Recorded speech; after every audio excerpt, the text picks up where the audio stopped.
Welcome to Saturday versus Sunday. I'm John Barban, and I want to talk about this media coverage of the Bengals not having yet signed their first round draft pick and their second round draft pick.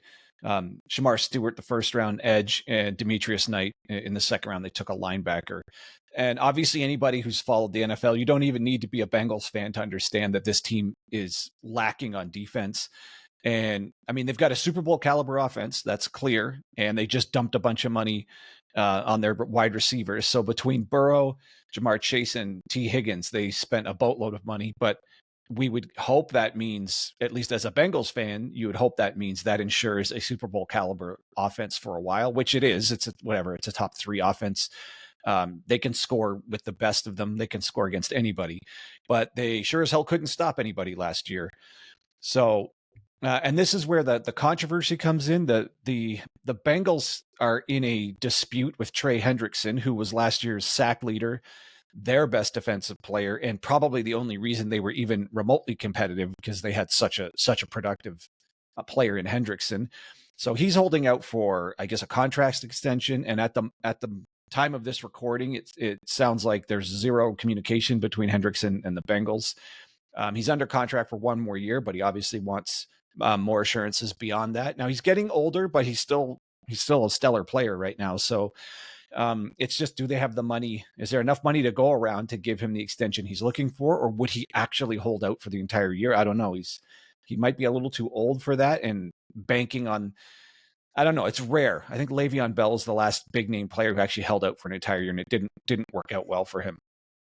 But the Bengals defense is not great, and it needs serious upgrades, and that's what they were trying to do here in this draft.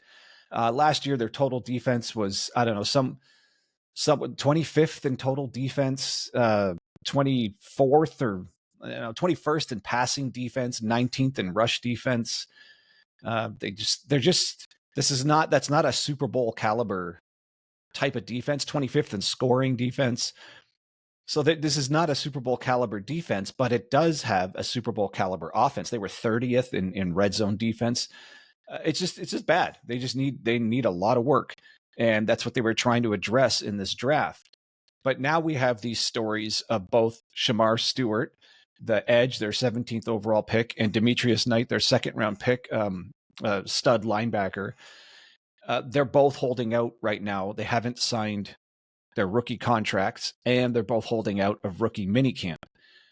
So optically, that doesn't look great, especially because their best defensive player, they're not even communicating with, Trey Hendrickson. So as of the moment we're recording this, rookie minicamps have just, I don't know if they might have one more day left, and then the veterans are going to be involved. It doesn't look great for the Bengals. But if we put this into perspective, we're May 12th right now as we're recording this. Only 11 of the first round draft picks in this year's NFL draft have even signed their contracts. So it's not like the Bengals are the only team that are still negotiating with their rookies. It's actually, well, only a third. So they're in the majority of teams who still have not even signed their first round pick yet. So there's articles, you can find stories and articles about what the holdup is, and it's something to do with the guaranteed roster bonus over the course of the next 4 years. Speaking at least of Shemar Stewart, I haven't seen details of what Demetrius Knight's holding out for. And as the story goes, the 17th overall pick last year, the Bengals have not come through with at least the same numbers as the guy from who occupied the 17th spot last year. And it's reasonable that Shemar Stewart's agent's asking for at least that, if not a little bit more, because everything just always goes up year after year as the salary cap goes up. So if you actually just stop and take a deeper read of this, it just seems like it's just normal negotiating at this point in May, where many rookies have not signed yet. I mean, I think Mims, their first round pick from last year, didn't sign till July 12th or something. So that's another month after where we are right now. But I don't remember a huge controversy about that.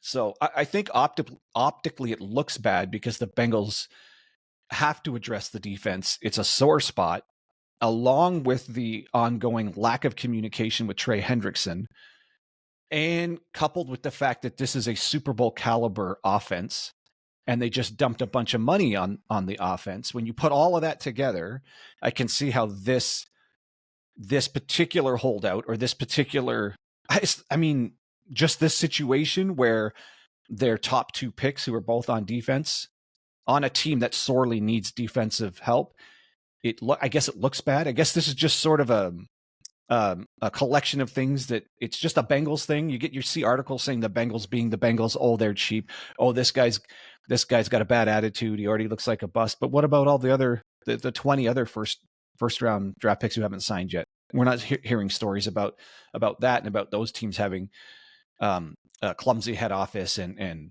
entitled players. So I think, but it optically just looks bad for the Bengals, and especially because they're halfway. The team is halfway to a Super Bowl team. Like, the offense is all there. Now it's, can the defense be just enough better?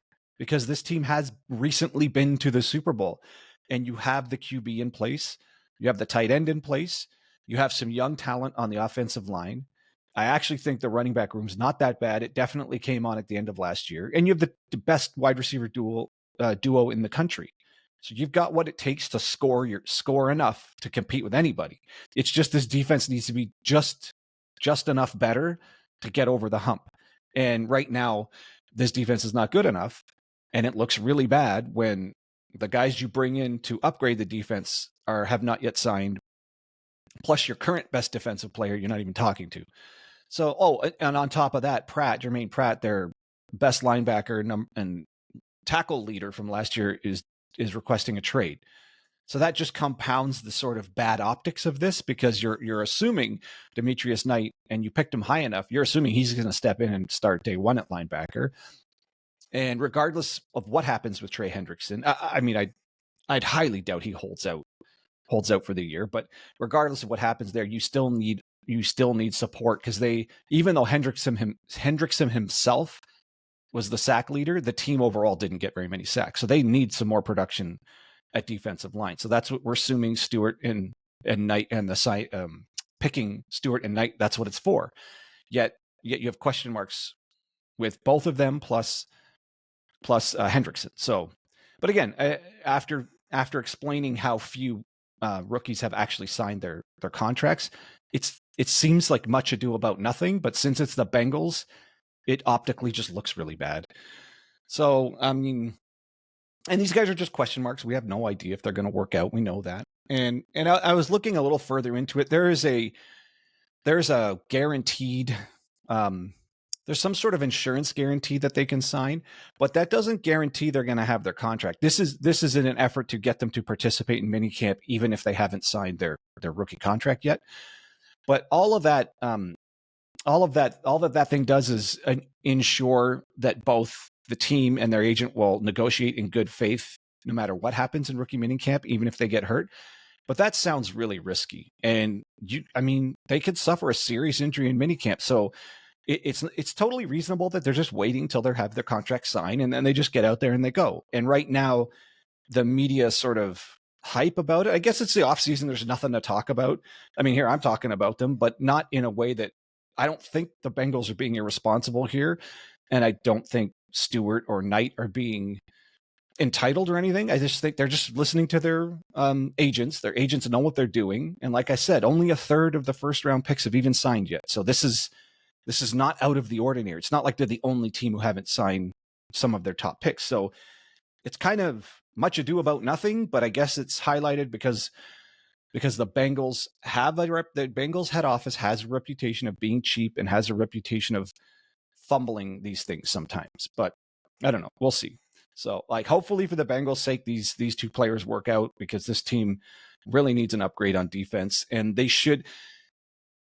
It's just a waste if Burrow's on a team that cannot get to the playoffs on a regular basis, and not because of the offense, but because of the defense. Like, it would be a total shame if they go down as a classic half team, like the Dan Marino situation that was at the Dolphins. So it'd be nice if they could get this defense up to a level where they're competitive with Lamar Jackson and the Ravens and Patrick Mahomes and the Chiefs and Josh Allen and the Bills. Like this should be a team that should be in the mix. They shouldn't be missing the playoffs with this degree of talent on the offense. So we'll see what they can do. But I think this is much ado about nothing. I'm sure these guys will be signed in the next week or two. And once they sort out the details of the deals, it's lots of rookies have not signed yet. So I don't think this is cause for concern. But since it's the Bengals, optically, it just doesn't look good on this team. Anyways, let me know what you think in the comments. So that's your Saturday versus Sunday podcast.